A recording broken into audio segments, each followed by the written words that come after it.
Abre comigo o Evangelho de Lucas, capítulo 8. Evangelho de Lucas, capítulo 8. E eu vou ler o versículo 49 e o 50.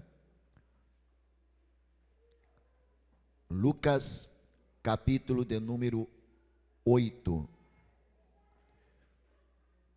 Versículo 49 e o 50. Amém? Todos acharam aí? Evangelho de Lucas, capítulo 8, versículo 49 e o 50. Quem achou, diga glória a Deus. Diz assim: estando ele ainda falando, chegou um da casa do príncipe da sinagoga, dizendo: a tua filha já está morta, não incomodes o mestre. Jesus, porém, ouvindo, respondeu-lhe dizendo: não temas, crê somente e será salva. Amém?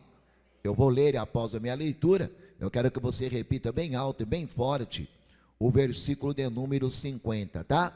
Jesus, porém, ouvindo-o, respondeu-lhe dizendo: não temas, crê somente e será salva. Amém, amados? Você crê na Bíblia? Confia na palavra de Deus? Então põe a Bíblia aberta sobre a tua poltrona, desocupa as tuas mãos. Vamos aplaudir a palavra. Isso, enquanto você aplaude, você glorifica, diga glória, diga aleluia. Ó Deus Pai amado, Deus querido, abra o entendimento do teu povo nesta manhã, Senhor. É o último domingo do mês de maio, não nos deixe sem a tua presença. Abra o nosso coração e entendimento, e que todos quantos estão aqui, Senhor, possam comungar da mesma fé e do mesmo desejo que o Senhor é o que eu te peço. Mas antes até mesmo de eu dizer para você e eu te mostrar qual a vontade, o desejo do Senhor, eu preciso primeiro que você entenda que Jesus não entra em casas que ele não foi convidado para entrar. Já começa por aí uma realidade. A Bíblia diz: eis que estou à porta aí. Ele não diz: eu estou na porta e vou entrando, hein? Não, ele bate. Ele não vai de teimoso, ele não entra em lugar nenhum que ele não seja convidado. E é por isso que nós estamos aqui o mês inteiro convidando ele para entrar na nossa casa. Outra coisa interessante, amados, uma coisa que eu tenho comigo, e eu falei isso na vigília sexta-feira, esse negócio de nós orarmos para Deus visitar a nossa casa, eu já falei para vocês o que eu penso disso, né? Já falei, né? Não, pastor, não me lembro. Então eu vou lembrar. Lá na tua casa o visitante abre a geladeira? Não? Você não deixa? Mas por quê? Porque o visitante não pode abrir o guarda-roupa? Não, mas por que não?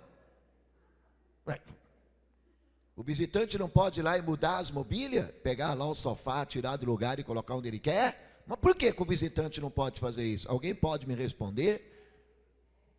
Porque o visitante é visita, né? E ele tem que respeitar o lugar, ele está visitando, né? E ele não pode ir lá e começar a mexer nas coisas se ele é visita, né? Pelo menos se chegar na minha casa, meter a mão na geladeira, eu falo: peraí, que liberdade é essa? Já te dei essa liberdade de você mexer nas minhas coisas?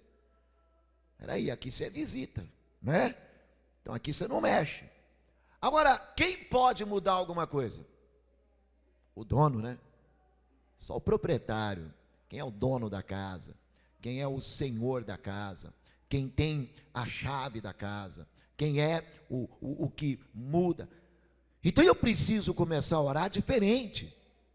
Senhor, toma conta, apodera da minha casa, entra na minha casa, esta casa é tua, não é minha, se apodera dela, seja o proprietário da minha casa. Aí você vai ver Deus começar a mudar na tua vida, mudar a tua casa, transformar a tua casa, mudar a história da tua casa. Então eu quero começar só já tocando nesse assunto, de quem é a tua casa? Jesus é visita lá? Porque se ele for visita lá só, irmãos, aí ele não vai conseguir fazer nada mesmo. Enquanto você não tiver a coragem de dizer assim, está aqui, a chave é tua, entra, faça morada, habita nela, se apodera dela, porque a partir de hoje eu entrego a minha casa na tua mão e declaro, faz o que tem que fazer, porque essa casa é tua, pertence ao Senhor, faça dela o que bem quiseres. Amém, meu irmão? Eu queria que nesta manhã você pudesse entender que se eu convidar ele para ser visitante, ó, vai lá, faz uma visitinha na minha casa, tá bom? Não, Senhor, vai lá e toma conta da minha casa, apodera dela, entra nela e faz o que ninguém pode fazer, mas só o Senhor pode fazer. Amém? Você comunga comigo esta fé ou não? Você comunga comigo esta verdade? Ou será que é só eu que penso assim? Lá na minha casa o visitante não mexe nada não. Lá é o proprietário. Então eu tenho que convidar o Senhor para entrar na minha casa e tomar posse dela. Amém? Porque enquanto eu estiver chamando ele para visitar, ele vai dizer, tá bom, então eu vou vir aqui, vou sentar aqui, vou ficar quietinho, que eu não posso fazer nada, eu sou visitante. Amém? Você concorda com a Bíblia ou não? Ele tem que ser o dono, ele tem que ser o proprietário desta casa. Eu tenho que convidar ele a habitar na minha casa. Entra lá e muda o que tem que mudar. Quando Jairo, ele preocupado, Jairo estava totalmente transtornado, e ele era um principal da sinagoga. Ele não era uma pessoa que servia a Jesus. Ele era um homem que ele era da sinagoga, e nós sabemos que todos os que eram da sinagoga naquela época eram contrários a Jesus Cristo. Eles não acreditavam em Jesus. Eles faziam uma certa faziam lá um grupo para poder prender Jesus e matar Jesus. Eles não tinham fé em Jesus Cristo, e ele um dia se viu numa situação tão deplorável, mas tão deplorável, vendo a filha dele quase à morte, porque ele vai procurar Jesus. A Bíblia diz que ele vai até o Senhor, e quando você abre Lucas capítulo 8, e o versículo de número 41 e 42, a Bíblia testifica disso. Uma das coisas que você precisa começar a entender, você tem que virar para ele e falar assim, vai até a minha casa, porque lá tem alguma coisa que só o Senhor pode fazer, mais ninguém. Porque é o que ele fala lá, 8, 41, 42. E eis que chegou um varão de nome Jairo, que era príncipe da sinagoga, e prostrando-se aos seus pés de Jesus, rogava-lhe que entrasse em sua casa. Amém? Tem coisa que não dá só para chegar e falar assim, vai lá, faz alguma coisa, não. A Bíblia diz que ele se prostrou. Irmãos, quando eu dou posse, e quando eu entrego, e eu quero que ele faça alguma coisa, eu me humilho a ele. Amém? Tem hora que falta um pouco de humilhação, sabe? Tem hora que para Jesus operar, entrar e mudar, ô Senhor, visita a minha casa lá. Não, Senhor, eu estou aqui desesperado, eu estou aqui de uma maneira que eu não tenho mais a quem recorrer, não tenho quem mais buscar. Eu estou aqui porque a última solução, a última maneira que eu tenho agora é que o Senhor entre lá e o Senhor faça o que tem que fazer, porque ninguém mais pode fazer. O reconhecimento que esse homem, irmãos, ele era príncipe da sinagoga, ele era um judeu, daqueles judeus, sabe, arrogante, que não queria saber, a lei, nós vivemos da lei, é a Torá, é o Antigo Testamento, é que Moisés falou, e aqui não tem outro que vai mudar. Jesus muda tudo, e Jesus para mudar precisa ter quem queira que ele mude, e só dizer de boca para fora não adianta, tem que ter e a atitude de Jairo, vou abrir mão de tudo o que eu queria lá, porque eu estou ouvindo falar desse Jesus que é o Filho de Deus, que é profeta enviado do Senhor, e a minha filha está de um jeito agora, a minha casa está de uma maneira agora, que não vai ter outro jeito, eu vou ter que ceder a ele. Não vai ter outra maneira. E ele vai lá, ó, interessante isso. E a Bíblia, ela grifa bem isso aqui, ela deixa bem esclarecido. Era um príncipe da sinagoga. E prostrando-se aos pés de Jesus, rogava-lhe que entrasse em sua... Mas por que ele queria isso? Porque a Bíblia diz, porque tinha uma filha única, quase de 12 anos, que estava à morte. E indo ele, apertava a multidão. Estava à morte. Talvez esta casa a qual Deus nos fala aqui, lá a morte estava já tomando conta, e como tomou conta, e a Bíblia declara um pouco mais para frente, no texto que eu li com você, que a filha morreu realmente. E você leu, eu fiz questão de ler, porque está escrito lá, estando ele ainda falando, chegou um da casa do príncipe da sinagoga, dizendo, a tua filha já está morta. Não me incomodes, o mestre. Morreu, meu amigo. Não tem mais jeito. Esquece. Pode esquecer, porque para a tua filha, não adianta você ficar aí, não adianta você ficar insistindo, não adianta você querer, vamos embora, porque já era, né? Tipo assim, ó, não adiantou você ir falar com ele. Não adiantou você negar, abrir mão até do que você cria para poder correr atrás desse aí, porque já não dá mais, morreu, acabou. Quando nós olhamos para esse tipo de atitude, a gente então começa a pensar assim, quer dizer então que a morte, ela é mais forte do que esse que você está na frente dele? A Bíblia fala para nós, é uma coisa interessante, irmãos. Quando a gente começa a vasculhar um pouquinho a palavra de Deus, a gente precisa ser bem atento a esse tipo de detalhe. Quando eu leio, e eu percebo o versículo 49, que o homem lá da casa dele, a pessoa lá da casa dele, porque veio da casa dele, a Bíblia fala, né, estando ainda falando, chegou um da casa do príncipe da sinagoga, da casa, veio lá da casa, saiu de dentro da casa e foi lá falar para ele, esquece, vamos embora, porque o que você temia aconteceu, ela morreu. Então não adiantou você abrir mão, você buscar, você querer mudar, porque não deu jeito. Isso, quando você assim lê, e é o que acontece muitas das vezes na vida de muitas pessoas, que dão ouvido aos que não acreditam, aos que não crê, aos que vêm para desanimar, aos que vêm para tentar, é assim mesmo, olha, se convence, é o destino, não dá mais. Eu estava lendo uma passagem bíblica, que está lá em João capítulo 10, versículo de número 10, só para você abrir um pouquinho o seu entendimento, porque eu assemelho estas pessoas que se apresenta diante de você, dizendo para você, desiste, porque já não dá mais, ainda que você queira, mas não tem como, não tem jeito. Eu olho para esse tipo de gente, e eu declaro que elas estão sendo usadas pelo diabo,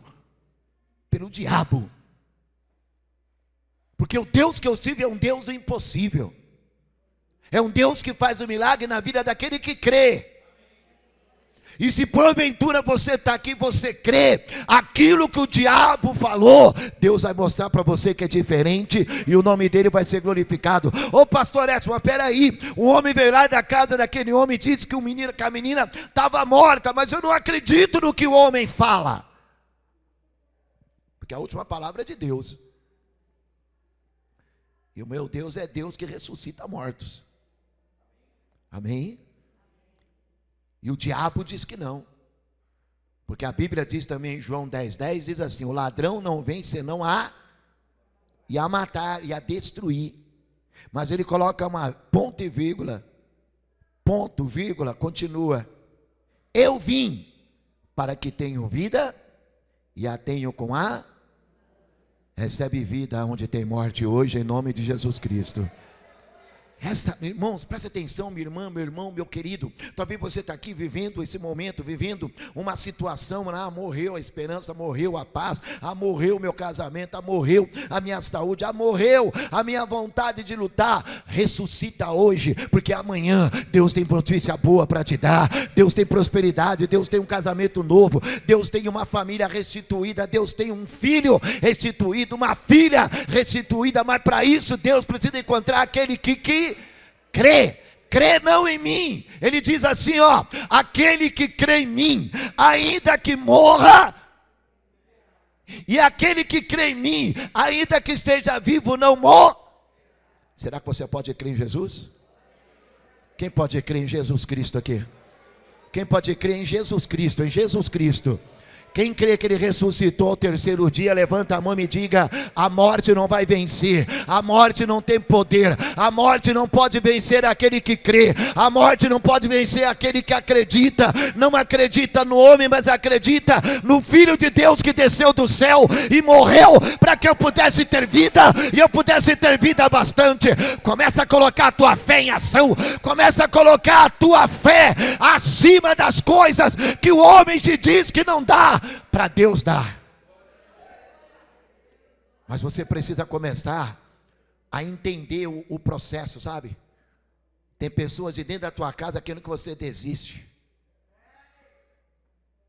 Pessoa dentro da tua casa te dando notícia ruim, você está acreditando na notícia que a pessoa que não crê em Cristo está te falando. Porque veio lá da casa dele e falou: esquece, desiste, porque não tem mais jeito. Eu vou até as últimas consequências para ver o milagre acontecer. Eu não vou desistir da tua casa, não vou desistir da tua família, eu não vou desistir de você, porque Deus tem uma obra para fazer na tua vida.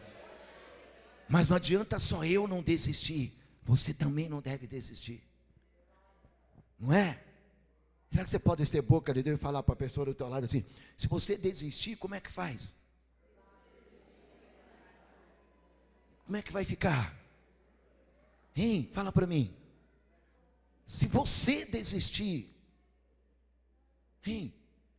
Aí o homem vai lá e fala para ele: mas aí Jesus vem no João 10:10 fala assim: o ladrão vem para isso, para roubar a tua fé, roubar o teu ânimo, roubar a tua alegria, roubar a tua vontade. Mas eu vim para restaurar a vida, a esperança para aquele que crê.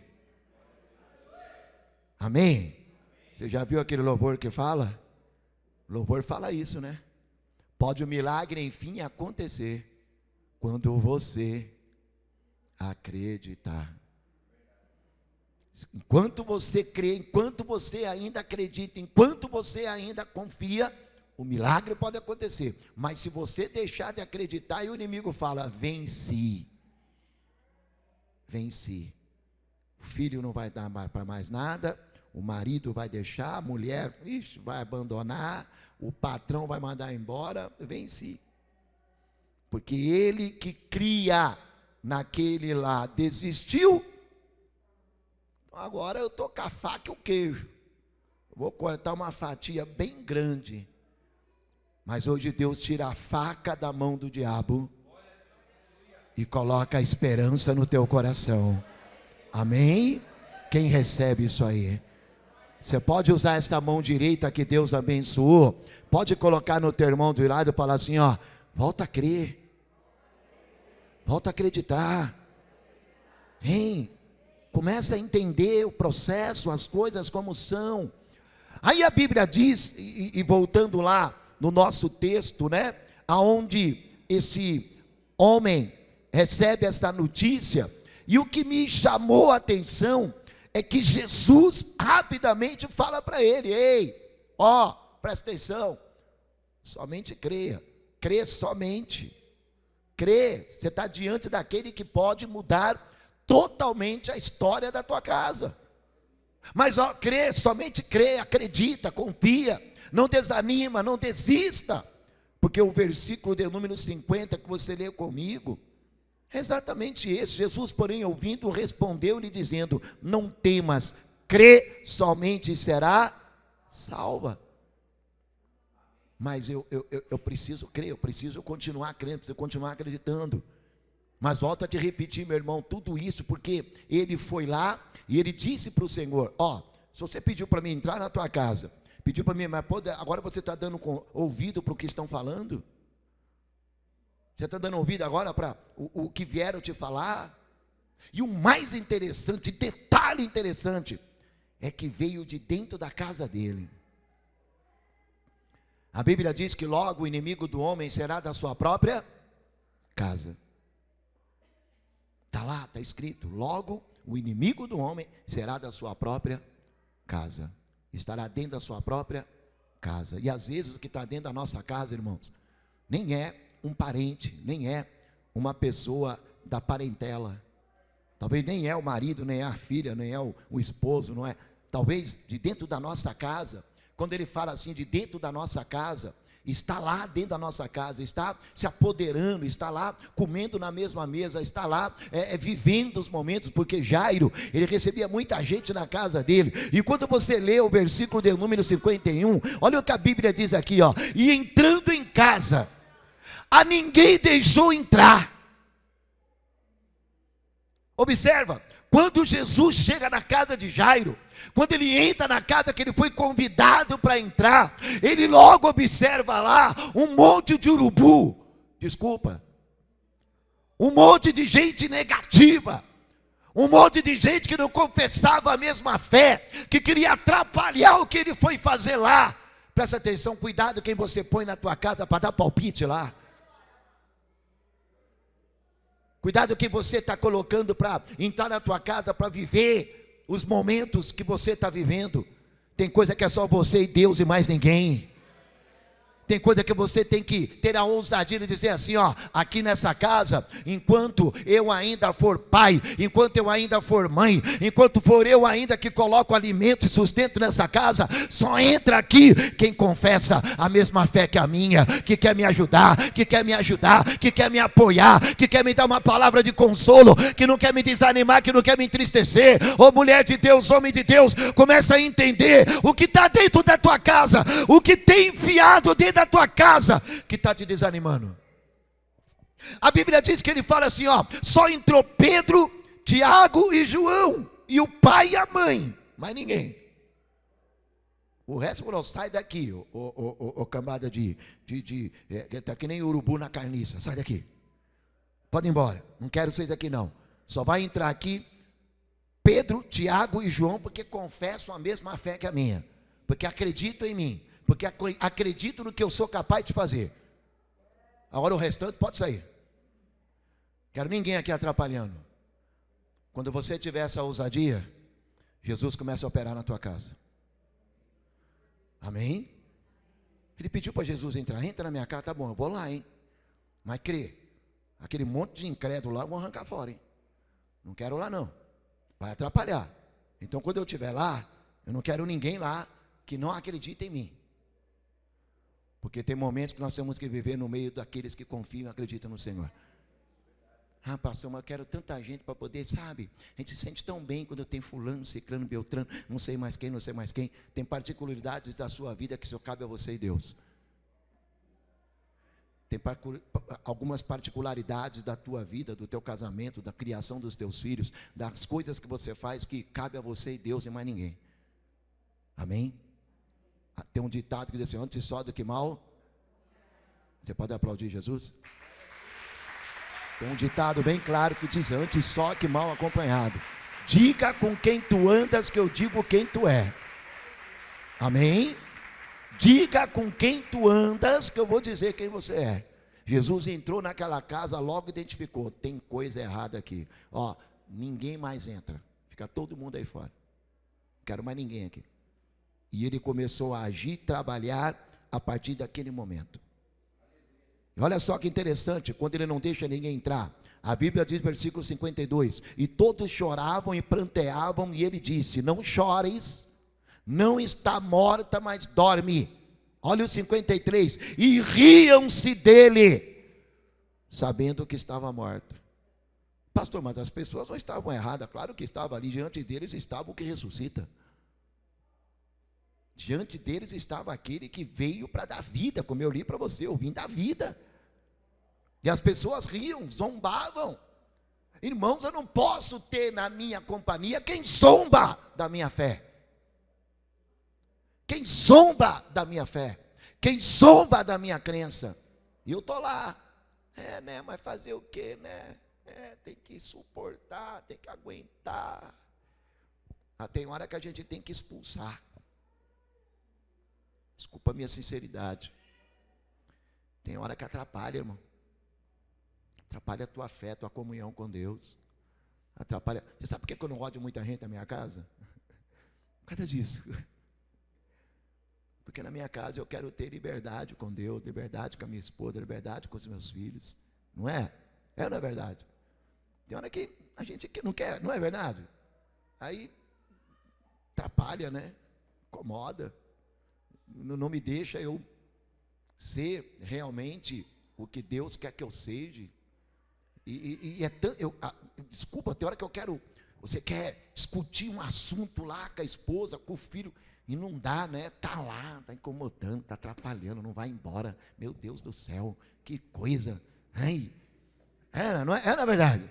Jesus olhou e falou assim: ei, peraí, como é que eu vou operar com esse monte de incrédulo aqui dentro? Esse monte de gente aqui que não acredita. Ei, irmão, fala para mim. Não tem hora que você quer ter sua liberdade? Ou não é? Eu não sei você, mas eu gosto de ter uma liberdade dentro da minha casa. Já que nós estamos dizendo que ele não deixou ninguém entrar, e lá tinha um monte de gente que zombava, que ria, né? Então você precisa começar a ser mais seletivo. Você precisa começar a ser um pouco mais, seletivo, selecionar melhor quem você põe na tua casa, quem entra na tua casa e quem faz parte da sua vida. Então você precisa começar a ser mais seletivo nessa parte. Porque o próprio Jesus, quando chegou lá, zombaram dele, riram dele, não acreditaram nele. Tem pessoas que entram na tua casa e ainda duvidam da tua fé, e você está lá. Hoje Deus me usa para te dizer assim: está na hora de selecionar quem anda com você. Tá bom? Você recebe isso em nome de Jesus? Aquele que zomba da tua fé, que ri da tua fé, que bagunça tudo, irmãos, está na hora de selecionar. Tá bom, amados? Você pode levantar a mão e dizer assim: obrigado, Jesus. Aplaude ele, então. Obrigado pela dica, pelo esclarecimento, né? Tem hora que eu tenho que selecionar. Riram dele, você está lá, de repente querendo fazer um momento de louvor, de adoração, querendo fazer um momento onde você vai ter ali uma certa comunhão com o teu filho, com a tua filha, com a tua esposa, com o teu marido, e Jesus ali no meio se alegrando dessa, e gente lá atrapalhando, em nome do Senhor Jesus. Versículo de número 53, e riam dele sabendo que estava morta. Mas ele, pegando-lhe na mão, clamou dizendo: levanta-te, menina. E o seu espírito voltou, e ela logo se levantou. E Jesus mandou que lhe dessem de comer. E seus pais ficaram maravilhados, e eles lhe mandaram que a ninguém dissessem o que havia sucedido. Amém? Eu encerro dizendo para você assim: para Jesus operar na tua vida, observe esses detalhes. Primeira coisa que Jairo precisou foi reconhecer que se Jesus entrasse lá, a coisa podia mudar. Segunda coisa que eu quero resumir aqui, em poucas palavras, é que ele percebeu que dentro daquela casa tinha gente que atrapalhava. E ele não deixou entrar os que atrapalhavam, né? Então, só para você entender, você quer Jesus na tua casa? Tira aquilo que atrapalha de lá. Tira aquilo que está atrapalhando, e Jesus vai entrar e fazer um grande milagre lá. Ah, pastor, mas eu não tenho essa ousadia. Pede para Jesus entrar e tirar, que ele tira. Porque ele entrou e falou: não entra mais ninguém aqui, tudo isso aqui, some daqui, vai embora. Só quero a mãe, o pai e esses três aqui que confiam, acreditam e sabem quem eu sou. Amém? Ou seja, resumindo tudo, você quer um milagre na tua casa, quer que Jesus entre na tua casa, dê autoridade para Jesus operar na tua casa. Aplaude a palavra do Senhor.